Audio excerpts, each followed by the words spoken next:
August ఎండింగ్లో నేను నా ప్రెగ్నెన్సీ పాజిటివ్ అయింది. ఈ విషయం నేను అతనికి చెప్పాను అనమాట. నాకు ఇలా ప్రెగ్నెన్సీ పాజిటివ్ వచ్చింది, ఏం చేయమంటారు అనేసి అన్నాను. నువ్వు తీయించేసుకో, ఇమీడియట్గా తీయించేసుకో, నేను మాట్లాడతాను, నాకు తెలిసిన డాక్టర్ ఉన్నారు తిరుపతి కాలేజ్లో, నాకు తెలిసిన గైనిక్ ఉంది, ఆమెను అడుగుతాను, ఆమె నాకు టాబ్లెట్స్ పంపిస్తుంది, నేను నీకు ఇస్తాను, సో దట్ నువ్వు తీయించేసుకో అనేసి అన్నారనమాట. లేదండి నేను తీయించుకోను, నేను ఉంచుకుంటాను అనేసి చెప్పాను. అంటే ఎందుకు ఉంచుకుంటావో, అవసరం లేదు, నువ్వు తీయించేసుకో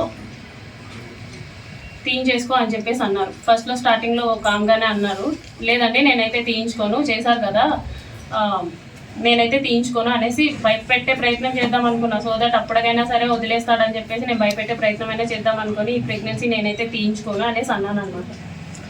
ఒక 2 days అలాగే అడిగారు బాగా. ఒకరోజు నైట్ మా ఇంటికి వచ్చి ఎందుకు తీయించుకోవు అని చెప్పేసి నన్ను కొట్టారు. నువ్వు ఎందుకు తీయించుకొని అంటున్నావు అంటే, కార్లో తీసుకెళ్ళడం అనేసి డైరెక్ట్గా మా ఇంటికి వచ్చారు, కార్ పార్క్ చేసి, ఎందుకు తీయించుకొని అంటున్నావు అని చెప్పేసి మా బాబు నిద్రపోతున్నాడు. అప్పుడు నన్ను కొట్టారనమాట, ఎందుకు తీయించుకొని అంటున్నావు అనేసి.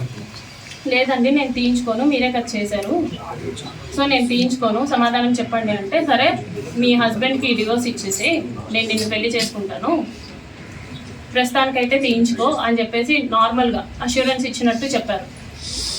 సో నీ హస్బెండ్తో నువ్వు డివోర్స్ తీసుకున్న తర్వాత నేను నిన్ను పెళ్లి చేసుకుంటానంటే అవసరం లేదు అని చెప్పేసి నేను ఫర్ ద ఫస్ట్ టైం నేను అబార్ట్ చేయించుకున్నాను. అది కూడా అతనే టాబ్లెట్స్ తీసుకొని వచ్చారు, వాళ్ళ ఫ్రెండ్ తిరుపతి ఫ్రెండ్ ఎవరో ఇచ్చారంట, గైనిక్ సమ్మన్ టాబ్లెట్స్ తీసుకొని వస్తే for the first time abort చేయించుకున్నాను నేను వాళ్ళతో. ఇందులో నాకు తెలియని విషయం ఏంటంటే, ఈ మీన్ వైల్లో ఒక 4 months ముందు మా హస్బెండ్కి కాల్ చేసి